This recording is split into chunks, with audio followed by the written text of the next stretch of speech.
They banned his jungle flag setup until it revealed what was hiding in the forest. A true story. Nobody in the village could explain Mateo. He was not the kind of man who needed explaining to himself, which perhaps made it worse for everyone else. He had lived on the edge of the jungle for so long that the forest had begun to feel like an extension of him, or maybe, some of the older villagers joked quietly, it was the other way around. Maybe Mateo had become an extension of the forest. He was 54 years old, thick through the shoulders, and had a face that the sun had worked on patiently for decades. He wore the same faded green jacket every single day, not because he had forgotten to buy a new one, but because that jacket had pockets in exactly the right places and he saw no reason to change what worked. His boots were always muddy. His hands were always stained with something, ink from his journals, or soil from whatever part of the forest he had been pressing his fingers into that morning. He kept notebooks. Dozens of them, stacked in careful rows on the wooden shelves inside his small house at the jungle's edge.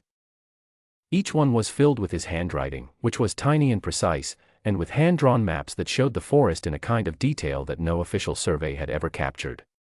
He marked things that no satellite could see, the exact tree where a pair of hornbills had nested for 11 consecutive years, the particular curve of a stream where the water changed color slightly every time rain came from the northeast, the invisible boundary that the sun bears seemed to understand and never cross during mating season.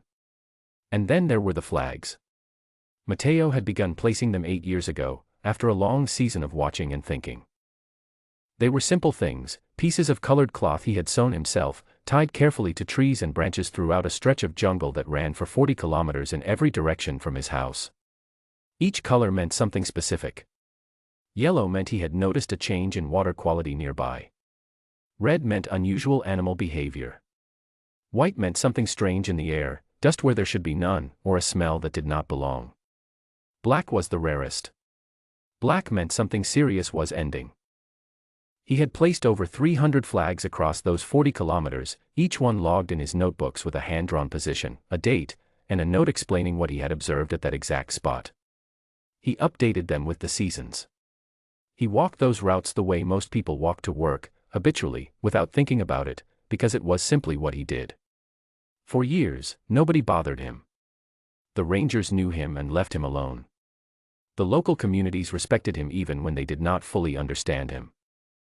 The indigenous elders who still lived near the forest's northern edge occasionally came to him with questions about animal movements or weather patterns, and his answers, drawn from his notebooks and his memory, were almost always correct. Then a new director arrived. His name was Director Harlan Suresh, and he was 37 years old, well-educated, and full of plans. He had been appointed to modernize the regional reserve, to bring it in line with current standards, to make it look and function like a properly managed protected area. He was not a bad man. He was simply a man who trusted documents more than he trusted forests, which is a reasonable quality in most professions and a dangerous one in conservation. One of his first actions was to commission an aerial survey of the reserve. When he reviewed the photographs, something caught his attention immediately. Scattered throughout the canopy and understory of the protected forest, visible even from above, were hundreds of small colored flags. They were on branches. They were tied to trunks. They dotted the green in irregular clusters that made no obvious pattern to an untrained eye. He asked his staff about them. Nobody in the office could give him a clear answer. There was no record of any authorized installation. No environmental impact assessment. No permit. No paperwork of any kind. He sent rangers to investigate. They returned and told him about Mateo, the man with the green jacket and the notebooks who had lived at the forest's edge for 22 years. Harlan listened carefully and then made his decision. The flags were an unauthorized modification of protected natural land. They were a potential disturbance to wildlife. They were, in the formal language of his written order, an aesthetic violation of the natural environment. Mateo had 30 days to remove every single one, or face a fine and a possible ban from the reserve entirely. Mateo read the notice twice, standing at the post where it had been nailed, then folded it carefully and put it in his jacket pocket. He walked back to his house. He sat at his table for a long time without moving, looking at the shelves of notebooks. Then he wrote a letter. It was 12 pages long, handwritten, and explained in careful detail the purpose of each flag category, the methodology behind their placement, and the years of data they represented. He sent it to the regional office by hand. He received a written acknowledgement 2 weeks later that told him his letter had been received and would be considered. Nothing more came. He began removing the flags. He started at the far end of his system and worked his way back toward home, pulling each marker down carefully, folding the cloth, making a note in his journal of each removal. He was methodical about it. If the flags had to come down, then at least the record of where they had been would remain in his notebooks, and perhaps someday someone would understand it. For 14 days he worked. Each morning he rose before the sun and walked into the forest, and each evening he returned with folded flags in his bag and new entries in his journal. He did not complain to anyone. He did not speak to the press. He simply did what he had been told to do, because arguing with an institution from outside the institution had proven to be a conversation with a wall. On the 15th day, everything changed. He had reached a section of the forest he called Sector 7G in his notebooks, a ridge area about 3 kilometers from a stream he had been monitoring for nearly a decade. He had placed 11 yellow flags in this cluster 8 months earlier, after noticing that the runoff water below the ridge had changed slightly in color and carried a faint smell that had not been there before. He had logged the change. He had visited the site 17 times since then, watching and noting. He arrived to remove the yellow flags and stopped. The ground near the base of a large, old fig tree was wrong. Not subtly wrong. Deeply, unmistakably wrong. The soil had been compressed in a way that Matteo recognized immediately, because he had spent 22 years learning to read soil the way other people read pages. Heavy machinery had passed very close to this tree, not once, but many times. The compression pattern suggested a repeated path, a route used regularly, probably at night. He did not remove the flags. He followed the compression pattern instead. For 3 kilometers he tracked it, moving slowly and carefully through the undergrowth, reading the ground and the trees and the broken branches the way his notebooks had taught him to read everything. The pattern led him up the ridge and over to the other side, where the forest opened slightly and the light came through in a way that told him the canopy above had recently thinned. What he found there was not something he had expected, even after 22 years of expecting the unexpected. A logging operation. Concealed but active. Old trees, enormous, ancient things that had been growing since long before Matteo or his parents or their parents had been born, had been cut and removed through a narrow road that had been carved carefully from the mountain's far side, avoiding the reserve's main access routes entirely. The stumps had been partially hidden with piled brush. The road itself was faint enough that it would not appear clearly on a standard aerial photograph unless someone knew exactly what to look for. Matteo stood very still for a long time. Then he opened his notebook and began to write. He walked back through his notebooks that evening and the following morning, and what he found there frightened him more than the stumps had. The evidence had been present in his flag system for months. Not as one clear signal, but as a conversation between many small ones, the kind of conversation that only makes sense if you have been listening long enough to know the vocabulary. The 11 yellow flags in Sector 7G had recorded water changes consistent with disturbed soil upstream. 3 white flags placed 6 months earlier on the western ridge had logged unusual dust patterns on still mornings, dust that could only have come from machinery operating on the other side. A series of red flags had documented the gradual eastward movement of 2 pairs of hornbills away from nesting trees they had used for years, away from the exact direction of the operation. And 1 black flag, placed 6 weeks before Matteo had ever received the removal order, marked a stream junction where the water had recently run cleaner than it had in living memory, which Matteo had understood immediately as a sign that the peat bog feeding it had been destroyed, because peat filters water, and when filtering stops, water runs false and clear. Each of these signals, standing alone, could have been explained away. Together, in the spatial pattern that the flags made across the 40-kilometer network, they formed an argument that no reasonable person could dismiss.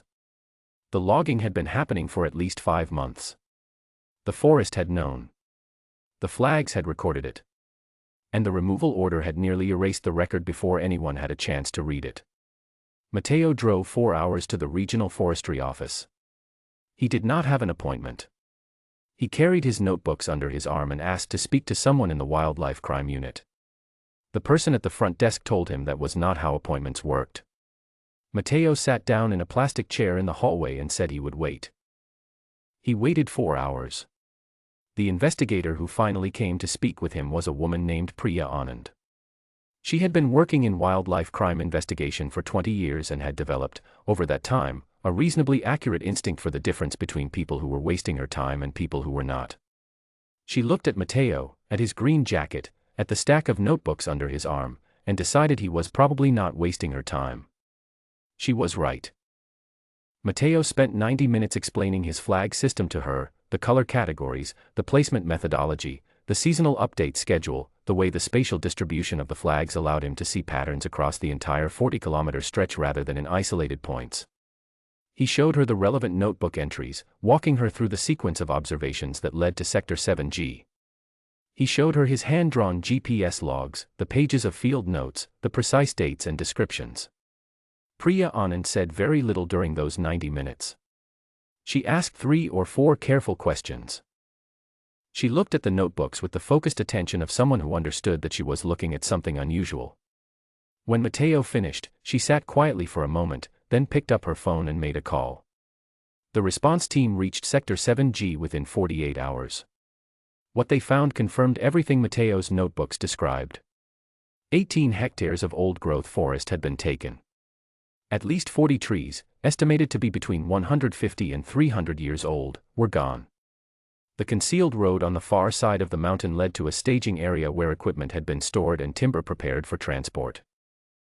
3 individuals were present at the site when the team arrived.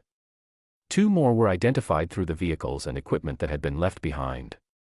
The operation was connected to a timber syndicate that authorities had been aware of for 2 years but had never been able to prosecute. The reason they had never been able to prosecute was simple: they had never been able to prove that the syndicate was actively extracting timber from protected land. All previous evidence had been circumstantial or after the fact. Mateo's notebooks were not after the fact. They were a documented record of environmental changes that stretched back 5 months before the physical discovery. They showed, in precise and dated detail, the forest's reaction to the operation as it was happening, the water changes, the animal movements, the atmospheric shifts, the soil story. They gave the prosecution something that field investigations almost never have: a timeline built not from human testimony but from the land itself. It was enough. Director Harlan Suresh issued a formal statement acknowledging the role that the monitoring system had played in the discovery. He was careful with his language, as people in his position tend to be. He did not say he had been wrong. He said the incident had revealed a gap in the department's understanding of non-institutional conservation approaches, which is a way of saying the same thing while sounding like you are saying something more sophisticated. Mateo's removal order was cancelled. There was no ceremony. There was no letter of apology. One morning, the order simply no longer existed, and Mateo was free to return to the forest. He did not speak to the press about any of it. He did not give interviews or write anything down for public consumption. A journalist who tracked him down at his house said afterward that Mateo had offered her a cup of tea, answered her questions with the shortest possible accurate answers, and then politely indicated that he had work to do. The work was replacing the flags he had removed during those 14 days of compliance. He had pulled down roughly 140 of them before he found the disturbance in Sector 7G. He replaced each one in exactly the position his notebooks recorded, at the precise height and angle the system required. It took him 11 days. There is something worth understanding about what Mateo had built, and what nearly happened to it. His flag system was not difficult. It did not require expensive equipment or scientific training in the formal sense. It required something much harder to acquire: sustained, unbroken attention over a very long time, combined with the discipline to record everything and the wisdom to understand that individual observations only become meaningful when they are connected to other observations across space and time. Most monitoring systems, the kind that institutions build with budgets and satellite contracts and quarterly reports, are designed to catch large changes. They are built around the assumption that what matters will be obvious when it happens. Mateo's system was built around the opposite assumption, that what matters most often arrives quietly, in pieces, disguised as small and unrelated events that only a patient eye can recognize as a pattern. The hornbills moved east because something disturbed them. The water ran clear because something upstream was destroyed. The soil was compressed because something heavy had passed. None of these things, seen individually by a person without the full picture, would have triggered an alarm. Seen together, across the network of flags and notebooks that Mateo had maintained for 22 years, they were a clear and urgent message. The forest was speaking. It had been speaking for months. Mateo had been listening. The removal order had very nearly made sure that nobody else ever heard what the forest had said.